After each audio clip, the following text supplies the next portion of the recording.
नमस्कार बच्चों।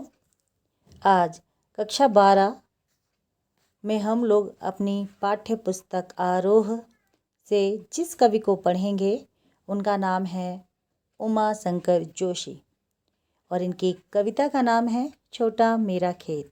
तो आज मैं प्रतिभा अवस्थी आपको इस कविता का पठन पाठन कराऊंगी। तो सबसे पहले आइए अपनी कविता को देखते हैं। छोटा मेरा खेत चौकोना, कागज का एक पन्ना, कोई अंधड़ कहीं से आया, छड़ का बीज वहाँ बोया गया। कल्पना के रसायनों को पी, बीज गल गया निशेष, शब्द के अंकुर फूटे, पल्लव पुष्पों से नमित हुआ विशेष। झूमने लगे फल, रस अलौकिक, अमृत धाराएं फूटती, रुपाई छड़ की, कटाई अनंतता की, लुटते रहने से जरा भी कम नहीं होती, रस का अक्षय पात्र सदा का, छोटा मेरा खेत चौकोना।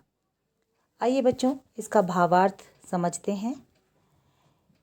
प्रस्तुत काव्यांश में कवि ने अपने रचना कर्म की तुलना खेती के कार्य से की है। किसान जैसे खेती का कार्य करता है, कवि उसी प्रकार कविताएं भी रचता है। खेती में फसल उपजाने के विभिन्न चरणों में किए गए कार्यों से वह अपने रचना कर्म को व्याख्यायित करता है। ठीक उसी प्रकार कविता में काव्य शास्त्र की मदद से जो भी कविता कर्म किया जाता है उसे वह खेती द्वारा किए गए कर्म से व्याख्यायित करता है।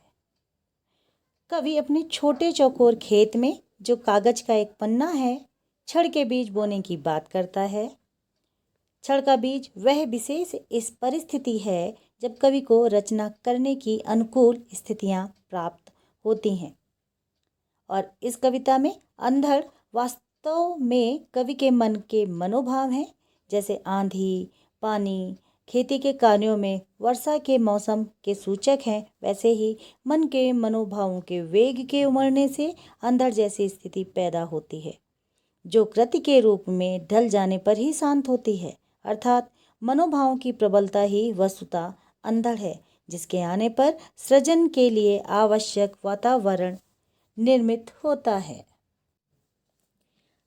कल्पना के रसायन में कवि ने रूपक अलंकार का प्रयोग करते हुए इसके माध्यम से यह स्पष्ट करने का प्रयास किया है कि जिस प्रकार खेती में उगी फसल को विकसित करने हेतु रसायनों की आवश्यकता होती है, वैसे ही सुंदर एवं समृद्ध साहित्य की रचना के लिए कल्पना रसायन का कार्य करती है। और बीज के गल जाने के बाद उससे शब्द रूपी अंकुर फूटे, अर्थात कवि के मनोभावों ने कविता के शब्दों का रूप ले लिया। शब्द रूपी अंकुर समय के परिप्रेक्ष्य में और अधिक भाव समृद्ध होकर कृति रूपी फसल के रूप में विकसित होकर दिखाई पड़ने लगे। अर्थात कवि के मनोभावों से फूटे शब्दों ने साहित्य रचना का रूप ग्रहण कर लिया। रुपाई छड़ की, कटाई अनंतता की काव्य पंक्ति में कविता रचना के संबंध में है। कवि चौकोर कागज पर एक छड़ में अपने भाव उतार देता है, किंतु ये अनंत काल के लिए सुरक्षित हो जाता है। इन्हें कोई भी जब चाहे पढ़ सकता है। जब रचनाकार रचना रचता है, इससे समाज लाभान्वित होता है, रचना की ताजगी सदा बनी रहती है, पाठकों को नव दिशा देती रहती है। कवि ने खेत को रस का अक्षय पात्र कहा, इसलिए कि इसमें निरंतर फसल जन्मती है, पकने के बाद काटी जाती है, फिर नए बीज डाले जाते हैं और पकने के बाद पुनः काटी जाती है। यह प्रक्रिया निरंतर चलती रहती है, क्योंकि खेत का रस का अक्षय पात्र है, कभी भी इसका रस समाप्त नहीं होता। आइए इसके सौंदर्य के बारे में भी जानते हैं, शिल्प सौंदर्य के बारे में देखते हैं। कवि ने इसमें रूपक अलंकार का प्रयोग किया है, जिससे अपने रचना कर्म को व्याख्यायित किया है। पूरी कविता में रूपक अलंकार का प्रयोग किया गया है।